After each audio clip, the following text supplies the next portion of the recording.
8. The clerk will read the bill. HB 1128 by Isaac, relating the applicability of election judges of a prohibition on carrying a concealed handgun at a polling place. The chair recognizes Ms. Isaac to explain the bill.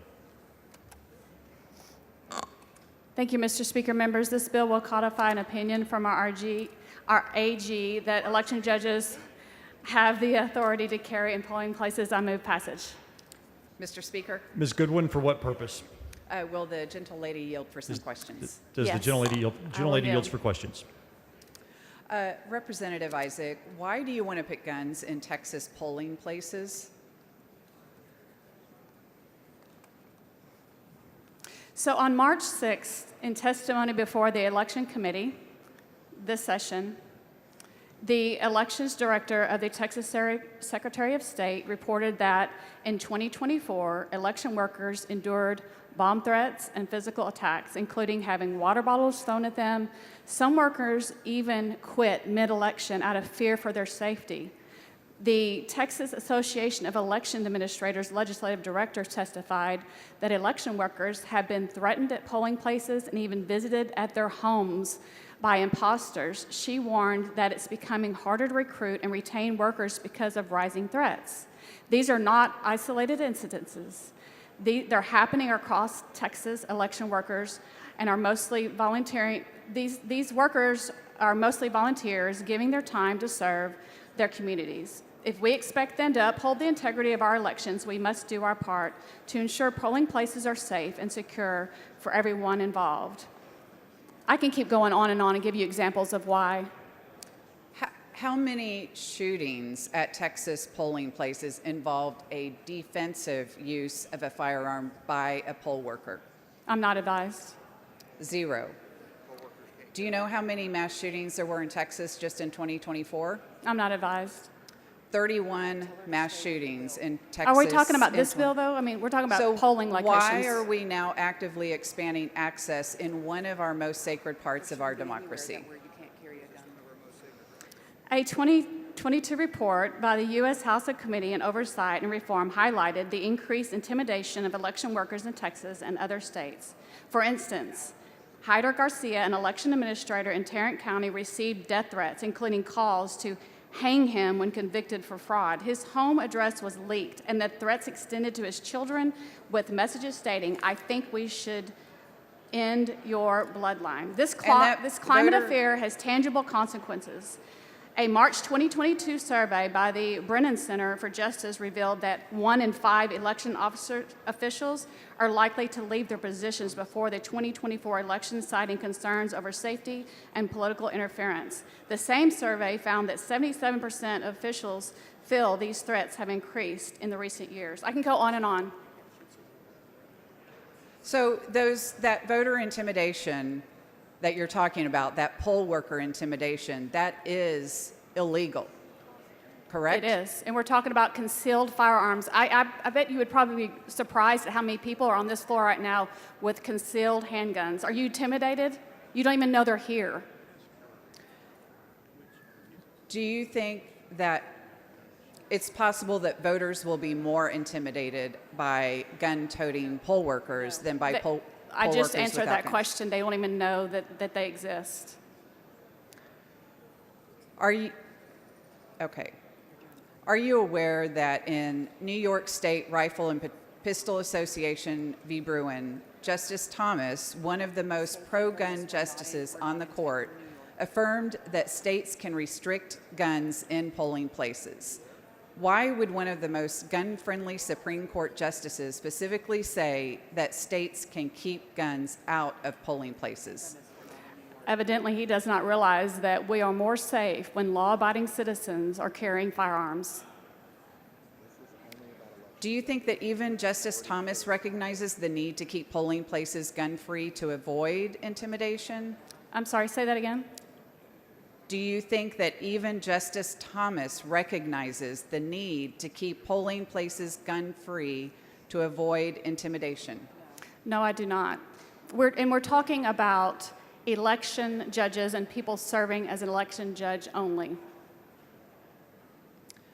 Justice Thomas was quoting Justice Scalia's opinion in D.C. v. Heller, which refused to overturn long-standing prohibitions or laws forbidding the carrying of firearms in sensitive places like a polling place. Do you think that even Scalia understood the need to keep polling places gun-free to avoid intimidation? Evidently not. This is about election judges only carrying, no one else, in a polling location, and they won't even know it's there. I mean, you mentioned people not behaving well, threatening, etc. Is a gun going to solve that problem? Are we now expecting our poll workers to pull out their gun to get people at an election location to behave correctly? In 2018, the Office of the Attorney General concluded that because of presiding election judges have the same power of a district judge to enforce order and keep the peace, it is likely that Section 46.03 of the Penal Code does not apply to presiding election judges that are licensed to carry a handgun under Chapter 411 of the Government Code when they are performing their law enforcement duties under Section 32.075 of the Texas Election Code. This means that a presiding judge that possesses a handgun license is permitted to carry a handgun while serving as an election judge on Election Day in limited circumstances.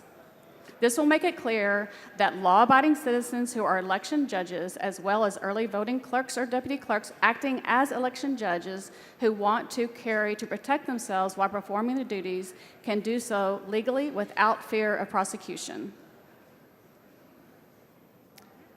What kind of training are they getting before they're able to carry the gun into the polling location? The same training that everyone does when you have a license to carry. So they have to have a license to carry in order to bring their gun in? They do.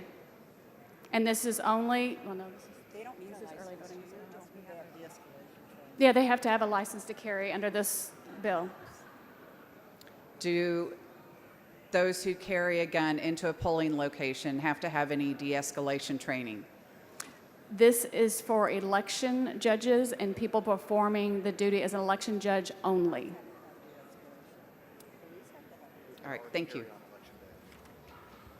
Mr. Speaker, Ms. Gervin Hawkins, for what purpose? will the gentlelady answer questions? Yes, ma'am, I will. Gentlelady yields for questions. Thank you. Representative, I think all of us want to make sure that our elections are fair, free, and we reduce intimidation. Yes, I think ma'am. all of us want the same thing. Yes. So my questions will focus around those areas of concern that if an incident occurs and a weapon is fired, what happens at that point? Would that poll be shut down? Would that office be shut down? We've paused the election. I'm looking at what occurs if an incident happens. I would imagine it would bring everything to a halt, likely so, yes. And But this, okay, go ahead. And Sorry. so if it brings everything to a halt, now we've interfered with the process, okay? Would you agree a more plausible solution is to have law enforcement officers potentially on site so they can handle it and kind of get rid of the problem and that the election could continue on? I'm sorry, I didn't hear the last part of your question. Will you repeat your question, please? Mr. Speaker, can we get a little? Members, please take your conversations outside the rail. This is such a critical issue, members, that we really need to see how we work together to get to the goal that we all want, and that's fair, free elections and elections that are productive, okay? Yes, ma'am. So the concern about having an incident that occurs, having law enforcement on site and around, wouldn't that be a better remedy than having an incident that then disrupts that whole election cycle? Well, the reality is we don't have enough law enforcement to have them at every polling location. And the reality is when things go wrong and someone does come in and try to harm someone, we have someone there already. We don't have to call 911 and wait on a police officer to show up. We have someone there that can protect us. And that is the goal of this legislation is to protect everyone. And so again, I want to be clear, when if an incident occurs, that polling station is shut down. People cannot come to that polling station to vote. Wouldn't you agree that that now impedes on our election process? I would hope that it would have protected everyone in there. If something were to happen, that everyone was protected and the bad actor was the person that maybe was stopped from doing what they may have wanted to do. So your concern is that we're going to stop the election. My concern is that some innocent person is going to get hurt. I think we're both concerned about that. We Okay. don't want anyone to get hurt, y'all. I don't want anyone to get hurt, and I don't want the election to stop. And so if we tried to come up with a remedy to prevent both of those, like I said, I believe our goals are the same. No doubt the methodology to get there may be different of how we view. And I'm wondering, is a weapon the only option to be able to resolve such an issue? Yes, sometimes it is. Unfortunately, a weapon is the only way to protect ourselves. And so if there was an incident and that occurred and a weapon was fired and/or an incident occurred, would that election judge have the credentials and the know-how to de-escalate, mitigate that situation, and we can continue on our election process?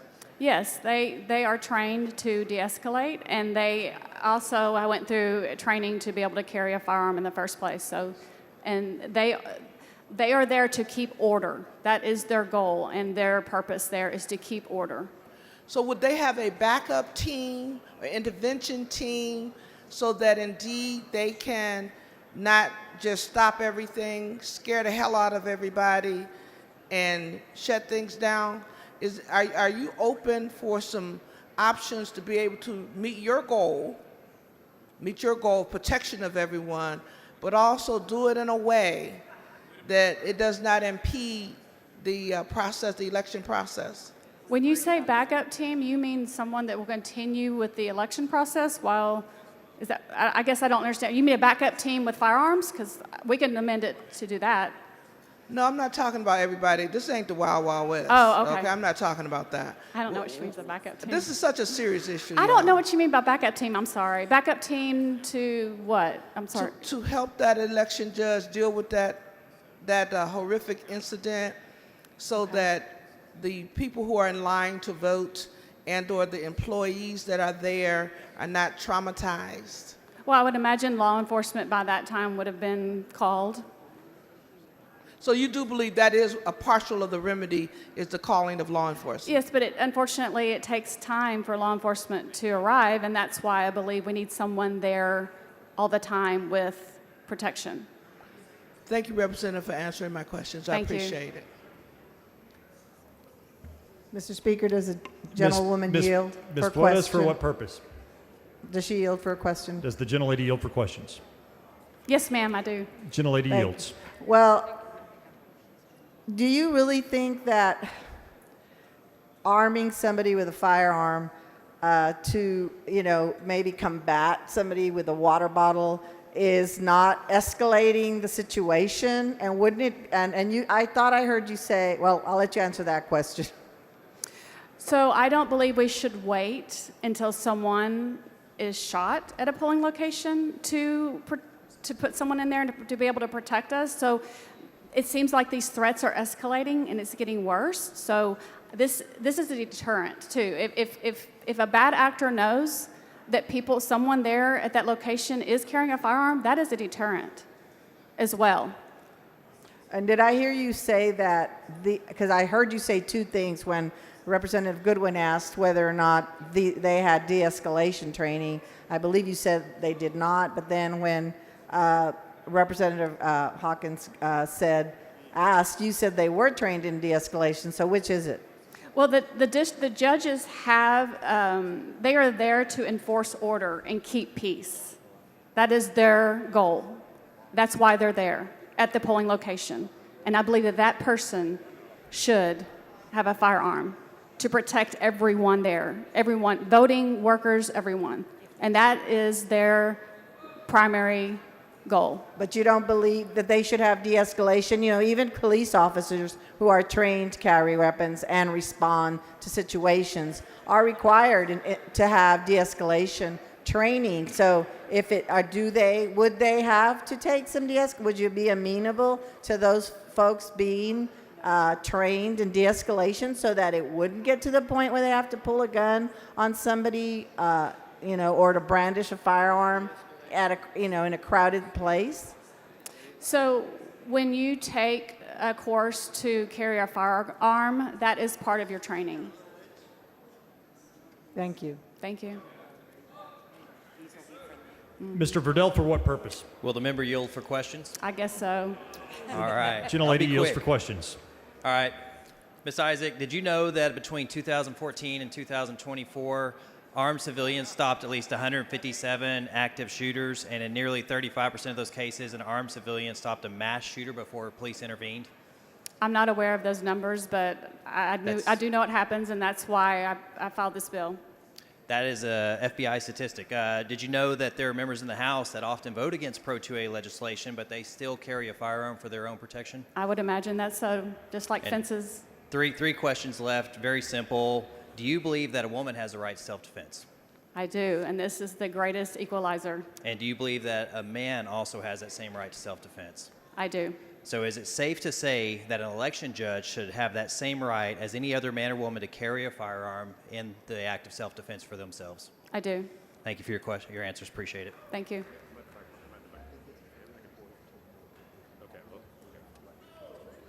Mr. Speaker, Mr. Turner, for what purpose? would the gentleman yield, or would the gentlelady yield for a Does the question? gentlelady yield for questions? I do. Gentlelady yields. Thank you, Representative Isaac.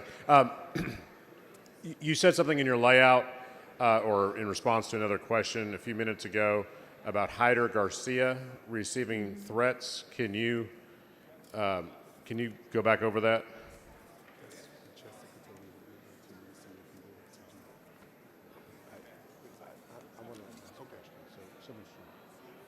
Someone should, but I can't do that. Yeah, I don't remember what it was. Education. You said something about Hyder Garcia receiving threats. I just wanted to make sure I understood that part of your statement. Yes, a 2022 report by the U.S. House Committee on Oversight and Reform highlighted the increased intimidation of election workers in Texas and other states. For instance, Hyder Garcia, an election administrator in Tarrant County, received death threats, including calls to hang him when convicted for fraud. His home address was leaked, and threats extended to his children with messages stating, "I think we should end your bloodline." And that's my recollection of what happened as well. Do you know why he received those threats? I don't know. I just know he was an election worker. Yeah, well, he was the election Administrator. he was elected Sorry, administrator for all administrator. of Tarrant County. Yep. And he received those threats from people who believed that the 2020 election was stolen and that President Biden didn't actually win Tarrant County. Were you aware of that? Of why he was threatened? No, I was not aware. Okay, that's why he was threatened. Those Okay. were the threats. I don't understand your point here. What's your point? Well, so my question is, have you spoken with Mr. Garcia about your bill? Since you brought up his name as a reason that we should pass the bill, have you spoken with him about your bill? No, but evidently I would think that he would want protection. I haven't spoken with him, but I'm happy to speak with him and ask him if he thinks that he should be protected at a polling location. And the people that work with him, if they should be protected. I imagine he would agree. Well, I haven't spoken with him about your bill either. I would hazard a guess that he would not support this bill because because he's a professional election administrator, and I don't think he would think that handguns in polling places are a good idea when you're trying to maximize voter participation. But since you'd brought him up, I just want to know if you'd spoken with him and if you knew the background about why he had been threatened. And so now you know the background. It was the Stop the Steal crowd in 2020 that wrongly believed that the election had been stolen from President Trump, that he had in fact lost. So thank you very much. Thank you. Mr. Speaker, I got a Ms. final Gervin question. Hawkins, for what purpose? Would a gentle lady answer a question? Yes, ma'am. Gentlelady yields for a question. Were you aware the election judges can carry guns right now? if Yes, ma'am, authorized by the on county? election day. On election day? Yes, ma'am. The other question that I have is, would they be the only limited individuals that could carry a gun in the election poll? So it's individuals that perform their duty during early voting. So only staff that could perform their duties, so the Yes. average voter cannot carry a gun in the election Correct. poll? That's correct. Only you. when they're performing that duty. Great. Thank you. Thank you. The gentlelady's time has expired. The question occurs on. Move passage. Sorry, I'm sorry. Is there anyone who wishes to speak on, for, or against House Bill 1128? The chair recognizes Mr. Kane to speak for HB 1128. You know, in recent years, election judges across the state have reported feeling vulnerable, especially in rural or understaffed locations where law enforcement presence may be minimal or delayed. Those individuals are tasked with upholding the integrity of our democratic process, often working long hours under intense scrutiny. Under current law, all firearms, not just handguns, are prohibited at polling places, even for license holders, with limited exceptions. Our election officials are left vulnerable, unable to protect themselves in situations where threats may arise.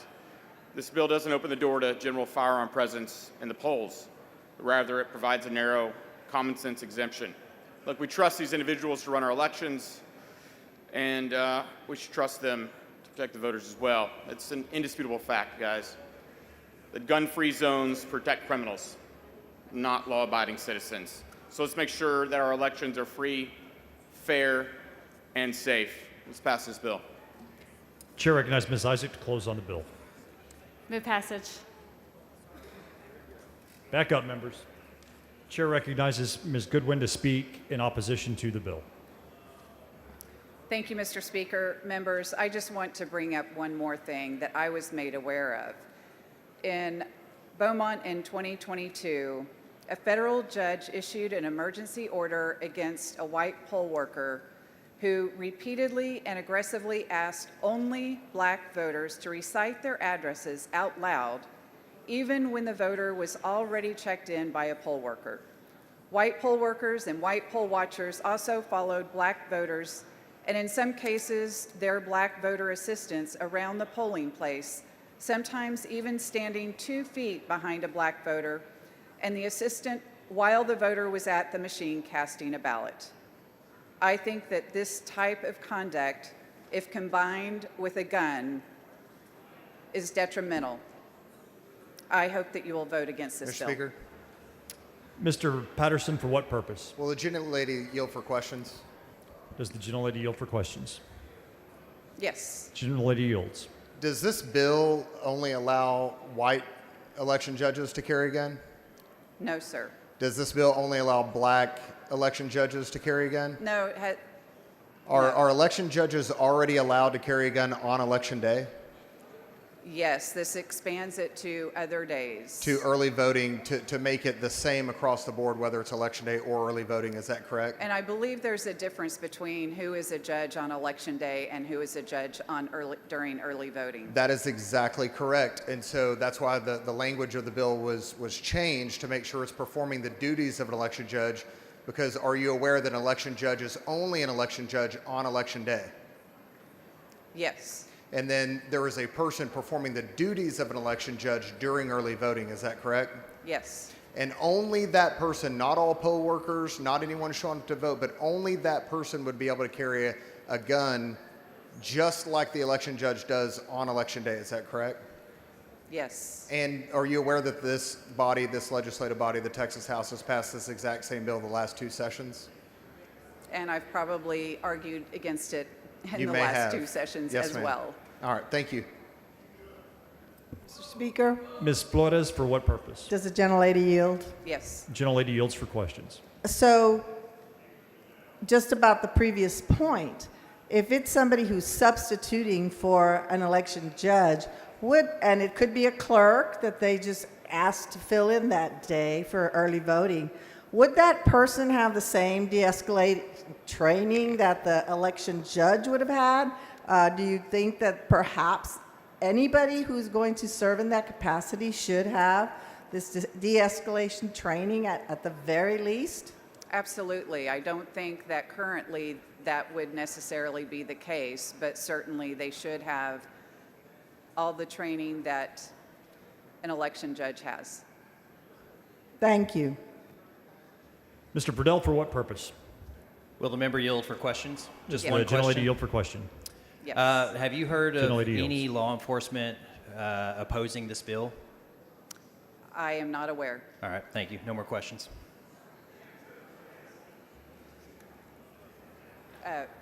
The chair recognizes Ms. Isaac to close on the bill. Thank you, Mr. Speaker. Members, move passage. The question occurs on passage to engrossment of HB 1128. This is a record vote. The clerk will ring the bell. Show Mr. Canales voting aye. Show Mr. Little voting aye. Show Mr. Hood voting aye. Show Ms. Gervin Hawkins voting nay. Have all members voted? Have all members voted?